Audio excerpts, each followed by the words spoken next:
दोस्तों आज की ये वीडियो का टॉपिक बड़ा इंटरेस्टिंग है। Teaching methods. ये एक बहुत ही बड़ा टॉपिक है, इसलिए ऐसा नहीं है कि इसको एक वीडियो में कवर कर लिया जाएगा। इसके लिए काफ़ी सारी वीडियोस बनानी पड़ेगी। लेकिन मैं आपको इस वीडियो में इन जनरल बताने की कोशिश करूंगा कि ये टीचिंग मेथड्स आखिर होता क्या है। देखो दोस्तों, ये कोई रॉकेट साइंस नहीं है, कोई ऐसी चीज़ नहीं है जो समझ में ना आए। बस इतना समझ लो कि हर टीचर का पढ़ाने का एक अलग तरीका होता है, उसी को हम टीचिंग मेथड्स बोलते हैं। जैसे कोई टीचर पेड़ के नीचे कहानियां सुना के पढ़ाता है, तो कोई टीचर आपसे सवाल जवाब पूछता है, कोई टीचर आपको प्रोजेक्ट करने के लिए दे देता है, तो कोई टीचर आपको क्लासरूम में बैठकर टेक्स्ट बुक में से पढ़ाता है। हर टीचर का अपना एक स्टाइल, अपना एक तरीका होता है, और इन सारे तरीकों को हम जानते हैं टीचिंग मेथड्स में। समझ में आ गया? हाँ, तो आगे बढ़ते हैं। देखिए दोस्तों, आपको यह समझ में आ गया होगा कि हर टीचर का पढ़ाने का एक अलग तरीका होता है, एक अलग स्टाइल होता है। कोई सवाल जवाब पूछ के पढ़ाता है, कोई टेक्स्ट बुक में से पढ़ाता है, कोई आपको प्रोजेक्ट करने के लिए दे देता है, तो कोई आपको पेड़ के नीचे बैठकर कहानी सुनाता है। लेकिन देखो, पहले के टाइम से लेकर आज के टाइम में बहुत फर्क आ गया है पढ़ाने के स्टाइल में। कैसे? मैं आपको चार्ट के थ्रू समझाने की कोशिश करता हूं। देखिए, पहले जो टीचिंग होती थी ना, वो टीचर सेंटर्ड होती थी, और आज की जो टीचिंग है ना, वो लर्नर सेंटर्ड है, यानी पढ़ने वाले पे डिपेंड करती है। दोनों में फर्क क्या होता है मैं समझाने की कोशिश करता हूं। देखिए, टीचर सेंटर्ड टीचिंग के अंदर क्या होता था, एक टीचर होता था क्लास के अंदर।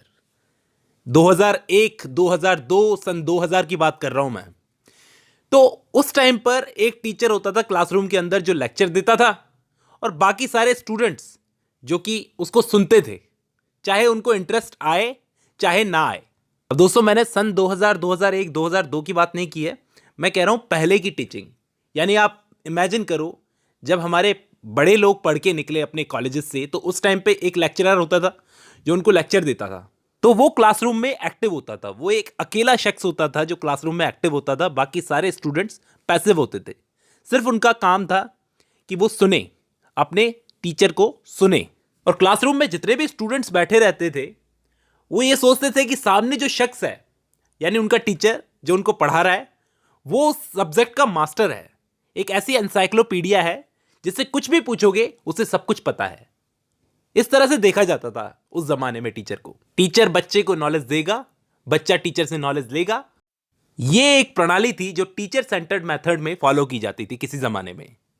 लेकिन जैसे जैसे जमाना बदला, टीचिंग लर्नर सेंटर्ड हो गई। यानी आज के मॉडर्न टाइम में टीचिंग लर्नर सेंटर्ड है।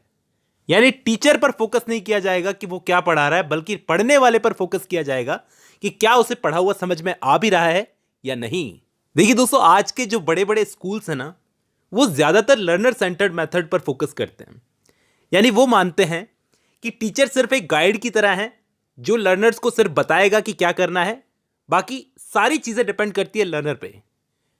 हमने एक मूवी देखी है तारे ज़मीं पर, उसके अंदर आमिर खान ने एक बड़ी कमाल की लाइन बोली थी कि हर बच्चा अपने हिसाब से सीखता है। कोई थोड़ा कम सीखता है, कोई थोड़ा ज्यादा सीखता है, कोई धीरे धीरे सीखता है, कोई जल्दी सीखता है। तो आज का जो एजुकेशन सिस्टम है, वो फोकस करता है कि पढ़ने वाले पर ज्यादा फोकस किया जाए बजाय कि पढ़ाने वाले के। पढ़ाने वाला तो पढ़ा देगा, लेकिन पढ़ने वाले पर ज्यादा फोकस किया जाना चाहिए कि उसे समझ में आ भी रहा है या नहीं। इस मेथड के अंदर हम सारी रिस्पॉन्सिबिलिटी बच्चों पर डाल देते हैं कि बच्चा अपने हिसाब से सीखेगा। उसको प्रोजेक्ट दे दिया, उसको असाइनमेंट दे दिया, उसको अलग अलग चीज़ें दे दी कि जाके घर पे करो, अपने आप से समझो, अपने आप से सीखो। लेकिन आजकल के पेरेंट्स क्या करते हैं? पेरेंट्स सोचते हैं कि क्या आफत है, रोज रोज कुछ ना कुछ दे देते हैं, तो बच्चे को तो करने नहीं देते, वो खुद करने लग जाते हैं बच्चों का काम कि तेरा असाइनमेंट है, पूरा नहीं हुआ, टीचर डांटेगी। तो पेरेंट्स क्या करते हैं? खुद बच्चों के असाइनमेंट्स, प्रोजेक्ट वगैरह करके देते हैं, जो कि गलत है। उनको खुद सीखना चाहिए। ये लर्नर सेंटर्ड मेथड है दोस्तों। आपको समझ में आ रहा है, मैं उम्मीद कर रहा हूं। देखिए, टीचर सेंटर्ड मेथड से इस मेथड में फर्क ये है कि इसमें टीचर को एज अ डिक्टेटर नहीं देखा जाता कि वो जो बताएगा वो सही है। यानी अगर आपने सुना होगा, नॉलेज किसी को भी गिवन नहीं होती है, हर इंसान नॉलेज को तलाशता है धीरे धीरे। तो वो सीखता है, टीचर बच्चों के साथ में सीखता है, कुछ नया सीखता है। वो सिर्फ एक गाइड की तरह काम करता है इस मेथड ऑफ टीचिंग में। उम्मीद है आपको दोनों मेथड्स में फर्क समझ में आ गया होगा, टीचर सेंटर्ड और लर्नर सेंटर्ड। अब आप मुझे ये बताओ कि दोनों में से क्या बेस्ट है। आप कहोगे लर्नर सेंटर्ड बेस्ट है, लेकिन दोस्तों हर जगह पर लर्नर सेंटर्ड बेस्ट नहीं होता। ये चीज़ सिचुएशन पर डिपेंड करती है। कई जगहों पर तो हमको टीचर सेंटर्ड होना चाहिए, क्योंकि टीचर सेंटर्ड मेथड के अंदर एक खास बात ये होती है कि इस मेथड ऑफ टीचिंग में क्लास में डिसिप्लिन बना रहता है दोस्तों। हर कोई अपनी नहीं चलाता फिरता, लेकिन इसमें खामियां भी बहुत है। इसमें क्या है, वन वे कम्युनिकेशन होता है। सामने क्लास में बैठा टीचर बोलेगा और आपको सिर्फ ध्यान से उसको सुनना है। आप कुछ नहीं करोगे, सिर्फ ध्यान से सुनोगे। सवाल पूछ सकते हो, उसका जवाब दे देगा, लेकिन आप ऐसा नहीं है कि आप खुद से चीज़ों को सीखोगे। टीचर जो बताएगा वही आपको सुनना है, नोट करना है, याद करना है और फिर उससे रिकॉल करना है। अब मैं आपको धीरे धीरे सारे मेथड्स के बारे में बताता हूं दोस्तों। लगभग जितने ज़्यादा मैं बता सकता हूं उतने ज़्यादा मेथड्स के बारे में बताता हूं। देखिए, सबसे पहले आता है लेक्चर मेथड।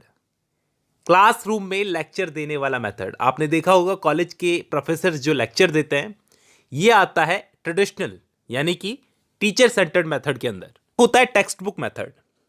टेक्स्ट बुक किसको बोलते हैं? एनसीईआरटी की बुक्स आपने देखी होगी, हरी हरी लाल लाल पिक्चर्स बनी हुई आती हैं। किसी भी स्टोरी की पिक्चर्स बनी हुई आती है ताकि बच्चा इमेजिन कर सके स्टोरी को। अब ये टेक्स्ट बुक वाला मेथड जो होता है ना, इसके अंदर मिलीजुली टीचिंग होती है। कुछ हद तक इसमें टीचर सेंटर्ड होती है, कुछ हद तक लर्नर सेंटर्ड होती है, यानी कि कुछ हद तक बच्चे खुद सीखते हैं, कुछ हद तक वो टेक्स्ट बुक उनको सिखाती है। यानी टेक्स्ट बुक पढ़ते पढ़ते अगर उनको कोई चीज़ में डाउट हो तो उनका टीचर बैठा है सामने गाइड की तरह, वो उन्हें बताता है। आपने देखा होगा कई सारे टीचर्स होते हैं जो बोलते हैं साइलेंट रीडिंग कर लो। बच्चों को बोलते हैं तुम अपने हिसाब से किताब पढ़ लो, अगर कोई प्रॉब्लम हो तो मुझे बताना। ये टेक्स्ट बुक मेथड होता है। ये टेक्स्ट बुक मेथड एनसीईआरटी ने इसलिए निकाला दोस्तों ताकि बच्चे खुद से पढ़ सकें। अब एक और मेथड के बारे में मैं आपको बताता हूं, क्वेश्चन आंसर मेथड, यानी सवाल जवाब पूछकर किसी चीज को सीखना। यह मेथड माना जाता है सोक्रेटिस का, यानी कि सुकरात का। एक ग्रीक फिलोसोफर थे जो अपने स्टूडेंट्स को कैसे सिखाते थे? क्वेश्चन आंसर से। आपने देखा होगा हमारे भगवत गीता के अंदर भी अर्जुन सवाल पूछते हैं और कृष्ण उन सवालों के जवाब देते हैं। तो इससे क्या होता है, उन श्लोकों को पढ़ने वाला रीडर कुछ नई चीजें सीखता है। तो यह भी एक मेथड होता है, सवाल जवाब। और इसको किसने स्टार्ट किया था? सोक्रेटिस ने। हालांकि यह मेथड भी टीचर सेंटर्ड मेथड है दोस्तों। इसके अंदर भी टीचर ही बताएगा, वही मानना पड़ेगा स्टूडेंट को। स्टूडेंट अपनी तरफ से कुछ भी सर्च नहीं करेगा, अपनी तरफ से कुछ भी डिस्कवर नहीं करेगा। लेकिन यह एक बहुत ही अच्छा तरीका है किसी को कुछ सिखाने का, सवाल जवाब विधि। अब टीचर सेंटर्ड मेथड के तो हमने काफी सारे एग्जांपल्स देख लिए। अब मैं देखता हूं कुछ लर्नर सेंटर्ड मेथड के एग्जांपल्स। मैं वीडियो को ज्यादा लंबा नहीं खींचूंगा, समझाने की कोशिश कर रहा हूं। इसके अंदर क्या होता है, बच्चों को खुद ही रेस्पॉन्सिबिलिटी दे दी जाती है कि आप खुद से सीखो। हम तुम्हें सारी चीजें अवेलेबल करवा देंगे, आप सारी चीजें खुद से सीखो, खुद से एक्सपेरिमेंट करो, खुद से चीजों को सीखो। इसका एक अच्छा एग्जाम्पल है बच्चों को असाइनमेंट देना। स्कूल की तरफ से बच्चों को असाइनमेंट मिल जाते हैं कि खुद जाके घर पे करो इस चीज को। इसके अंदर क्या होता है, स्कूल वाले बच्चों को प्रॉब्लम्स दे देते हैं, कुछ सवाल दे देते हैं, वो खुद से सॉल्व करता है, उन चीजों को खुद से समझता है, क्वेश्चन आंसर्स को याद करता है, आंसर्स को पढ़ता है, तब जाके क्वेश्चंस को समझता है, उन चीजों के बारे में अपने बड़ों से बातें करता है, डिबेट करता है और फिर वो सीख जाता है। इसके अंदर क्या होता है, इंडक्टिव टीचिंग होती है दोस्तों। इंडक्टिव टीचिंग क्या होता है, ये एरिस्टोटल का तरीका है, इंडक्टिव और डिडक्टिव। इसमें क्या होता है कि बच्चे को कुछ एग्जाम्पल्स दिए जाते हैं, एग्जाम्पल्स वो समझ गया, फिर उसके बाद उसको कॉन्सेप्ट समझाया जाता है। एग्जाम्पल दे के समझाने को इंडक्टिव टीचिंग कहते हैं।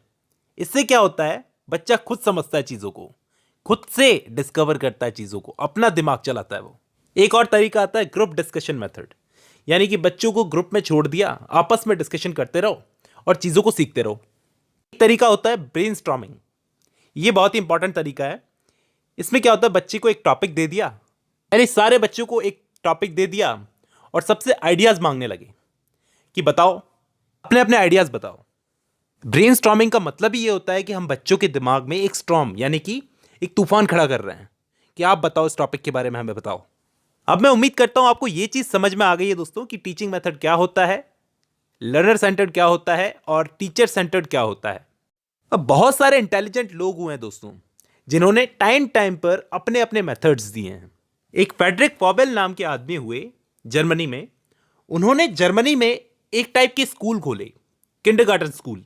आज तो सही सब जगह पर मिल जाते हैं, लेकिन सबसे पहले खोलने वाले यही थे किंडरगार्टन स्कूल। इनके अंदर क्या होता था, देखिए सबसे पहले तो किंडरगार्टन का मतलब क्या होता है, बच्चों के लिए एक गार्डन। ये शुरुआती लर्निंग की तरह होता है बच्चों के लिए। तो ये मेथड किसने दिया था, फ्रेडरिक फ्रॉबेल ने। नेक्स्ट मेथड है इंडक्टिव और डिडक्टिव मेथड। ये किसने दिया था, ये दिया था अरिस्टोटल ने, अरस्तु ने। इंडक्टिव मेथड में हम क्या करते हैं, उदाहरण से कॉन्सेप्ट की तरफ जाते हैं, और डिडक्टिव में कॉन्सेप्ट से उदाहरण की तरफ आते हैं। ये जो मैंने आपको बताया था ब्रेनस्टॉर्मिंग मेथड, यानी बच्चों को एक सवाल पूछना और सबसे अपनी अपनी राय लेना, कि बच्चों के दिमाग में तूफान खड़ा करना कि आप बताओ मुझे कि आप क्या सोचते हो इस टॉपिक के बारे में। ये ब्रेनस्टॉर्मिंग मेथड किसने दिया था दोस्तों, एलेक्स फ्रैक्नी ऑसबर्न ने। एलेक्स फ्रैक्नी ऑसबर्न ने। एक होता है बच्चों को प्रोजेक्ट दे देना कि जाओ ये प्रोजेक्ट तैयार करो, ये किसने दिया था, W.H. किलपैट्रिक। ये किलपैट्रिक जो थे, ये लर्निंग बाय डूइंग से बहुत इंस्पायर्ड थे दोस्तों, कि बच्चा करके सीखता है, इसलिए उसको प्रोजेक्ट दे देने चाहिए। तो प्रोजेक्ट मेथड इन्होंने दिया था। और लास्ट में क्वेश्चन आंसर मेथड, ये दिया था सोक्रेटिस ने, यानी कि सुकरात ने। ये कुछ टेक्निक्स, ये कुछ पढ़ाने के तरीके मैंने आपको बताए। उम्मीद करता हूं इस वीडियो से आपको काफ़ी सारी इन्फॉर्मेशन मिली होगी दोस्तों। और भी बहुत सारे मेथड्स हैं जो मैं डिस्कस कर सकता हूं, लेकिन उसके लिए मैं एक सेपरेट वीडियो बनाऊंगा। आज की इस वीडियो में बस इतना ही। उम्मीद करता हूं ये वीडियो आपको पसंद आई है। Thank you very much.